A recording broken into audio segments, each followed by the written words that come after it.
es uno de los debates que tenemos en este Congreso. Ser solo movimiento asociativo, o ser movimiento social, o ser un movimiento asociativo que genera movimiento social. Y vemos lo que os decía, lo que os anticipaba antes. Fijaros que hay una cierta media entre todos los modelos sociales. Sin embargo, en España no tenemos, en esto en concreto, no tenemos una situación tan mala. ¿Por qué ha sido eso? Yo creo que ha sido por las mejoras que ha habido en los últimos años. Cuando digo los últimos años me refiero a bastantes años. Aunque nosotros percibamos que hay mucho para hacer, y lo hay, Que los datos muestran que hay modelos sociales distintos y con distintos resultados. A mí me parece que eso es innegable. Se pueden hacer matizaciones de todo tipo, se le puede dar la vuelta que se quiera dar a los datos, pero los datos de cualquier naturaleza que sean muestran que no es lo mismo una cosa que otra. El olvido de la familia no es una casualidad en este pionero, sino que es una pauta general ya en las sociedades liberales, capitalistas, democráticas. Hay una ocultación simbólica de la familia. Esta es mi aportación al modelo social. Es un modelo social sesgado porque no es un modelo social de democracia participativa donde el tercer sector es simplemente un ausente. Y la igualdad de trato y la igualdad de oportunidades que concierne a la garantía de los derechos fundamentales de las personas tiene que estar contemplada también en estos momentos.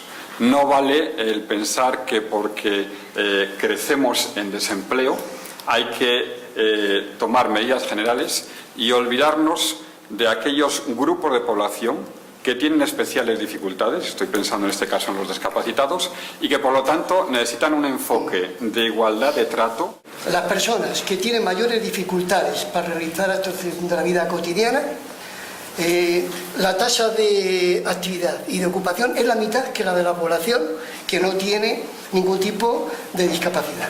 Por ejemplo, los 700.000 personas con mayor nivel de discapacidad, solamente el 30% trabaja. Es cierto que el problema no es solo la discapacidad, es la formación.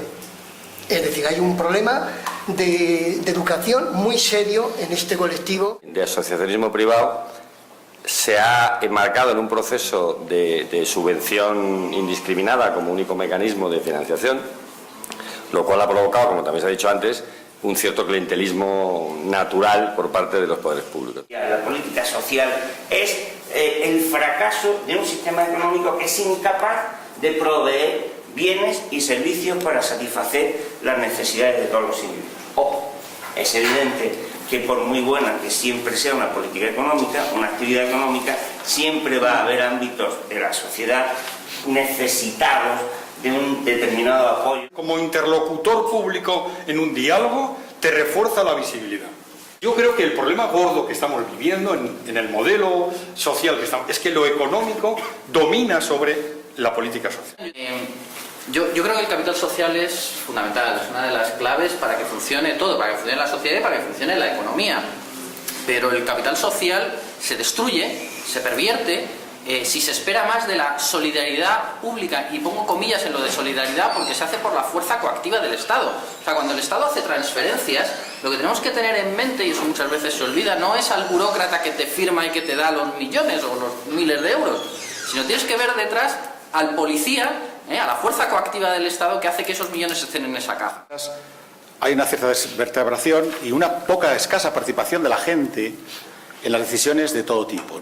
Y como no se generan modales socialmente estables, tiene que intervenir el Estado o las instituciones públicas, locales, regionales, el Estado central, para precisamente corregir los fallos del mercado, y no solamente corregir los fallos del mercado, para llevar a cabo acciones positivas para la sociedad y para la economía. Vamos a un modelo mixto de provisión de servicios. Nuestro sistema de provisión social es un sistema que camina hacia un modelo mixto, como camina en toda Europa en mayor o menor medida. Y en ese modelo mixto hay espacio para el Estado, aminorado, hay espacio para el sector privado lucrativo y hay espacio para el sector privado no lucrativo, en algunos casos en mayor medida y en otros en clara estrategia de nicho. Una labor muy fuerte y muy importante que hay que hacer por parte de las entidades no lucrativas, que es demostrar cuál es el valor añadido y los elementos diferenciales que la provisión de servicios desde entidades no lucrativas aportan desde la perspectiva del cliente, no vale la demagogia, desde la perspectiva del cliente. Está ocurriendo y sucede que muchos concursos públicos en servicios sociales se dan a empresas privadas que compiten muy bien por el precio, incluso técnicas de gestión, pero no dan el valor añadido que hay que dar en este sector. Y creo que al margen de las labores que están haciendo este tipo de organizaciones de gestión de servicios públicos por cuenta de entidades no lucrativas, de forma más eficiente que si lo hiciera la administración pública, porque yo creo que los costes de gestión de este tipo de instituciones son muy bajos, ¿eh? Los salarios medios del tercer sector son bajísimos.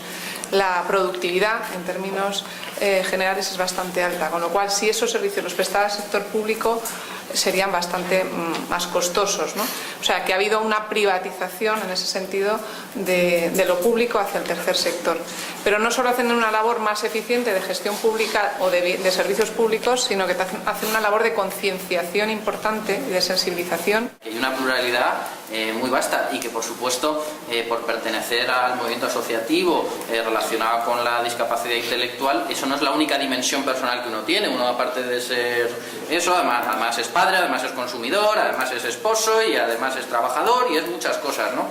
Por lo tanto, la idea de que haya una apuesta de FEAPS como tal, FEAPS, por un modelo social, me parece... A mí reconozco que me chirría porque yo creo que hay que reconocer la pluralidad y que uno puede elegir opciones distintas, cuestiones distintas, que por supuesto me parece capital que una asociación que quiere estar en el mundo y afectar al mundo como tal tenga que tener una reflexión en profundidad sobre los distintos modelos sociales y las consecuencias que los distintos modelos sociales tienen. En el mundo de FEAS, en el que se reúnen pues más de 500.000 personas, entre socios, familiares, personas con discapacidad, profesionales, voluntarios, etcétera, hay todas las tendencias y colores políticos, todas las visiones, todas las cosmovisiones de la realidad, etcétera.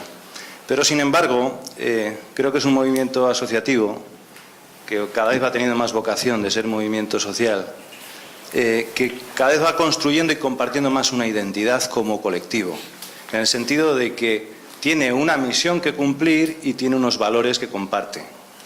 En ese sentido, precisamente el Congreso que vamos a tener entre manos va a reconfigurar de alguna manera nuestra identidad de nuevo. Es decir, vamos a replantear nuestros valores, nuestra posición en el mundo actualmente. Y esa identificación de determinadas cosas creo que nos va a facilitar el comprender que tenemos que desempeñar un rol determinado y que ese rol está enmarcado en el tercer sector, y que, por lo tanto, por extensión, podemos pensar que el tercer sector también tiene que desempeñar un rol para mejorar las condiciones de vida de muchos ciudadanos y ejercer sus derechos. Y en ese sentido, cuando uno reconfigura su rol, también de alguna manera asigna roles a otros agentes, como pueden ser el mercado y el Estado. ¿Por qué no? Es decir, en una partida de ajedrez, cada vez que se mueve una pieza, cambia el rol desde la pieza, pero cambian los roles de los demás. Vamos a elegir, creo, desde mi punto de vista, que podremos tener unos acuerdos mínimos de qué mínimas características tiene que tener un modelo social para que sea más favorecedor a la hora de que las personas con discapacidad intelectual puedan vivir una vida digna de ser vivida. Y en ese sentido creo que podemos, hacer ese esfuerzo intelectual y reflexivo de ver qué cosas entorpecen, qué cosas favorecen que la gente viva mejor, en un mundo más comunitario, en un mundo con más capital social, con más solidaridad, etcétera, etcétera.